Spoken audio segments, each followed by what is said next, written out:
Hey, brother, today I want to encourage you to never give up on a righteous fight. Galatians chapter 6:9 says, "And let us not grow weary of doing good, for in due season we will reap, if we do not give up." Now, I know some of you become weary of me talking about my life of running, but we've all run somewhere. And let me describe to you what a race feels like. Let's say you're running a mile. And in the first quarter, you're really adrenalized. You are establishing your pace. You're finding your place to run in the pack. On the second lap, fatigue is starting to set in, so you concentrate. You just keep your pace. It's the third quarter where you make a decision. Do I go for the win? Do I go to just finish? Do I just try to minimize the pain and stay with what I'm doing? Or am I going to make a commitment to finish the race strong? And it's the fourth quarter where you kick it in. The end is in sight. You give it everything, you kick it in, and you finish. But let's go back to that third quarter, because this is like the battle we have for most things in our lives, most of the moral issues, and especially moral issues about life.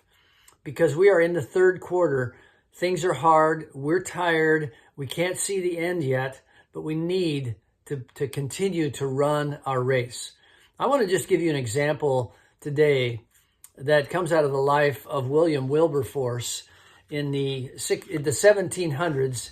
He was in British Parliament, and he began his battle against African slavery in 1784. And he was relentless year after year after year.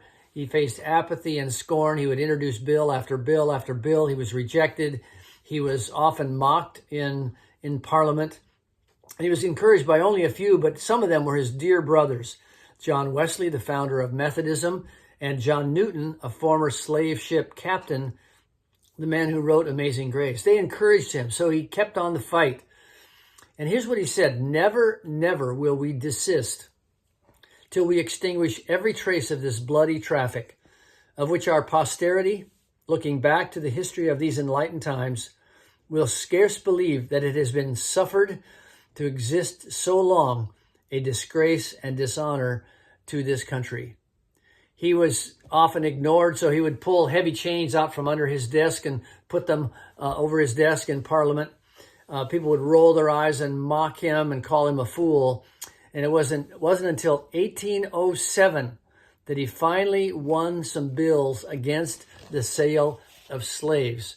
But it actually wasn't until 1833 that the Parliament finally signed a law to make all slavery illegal in the whole British Empire.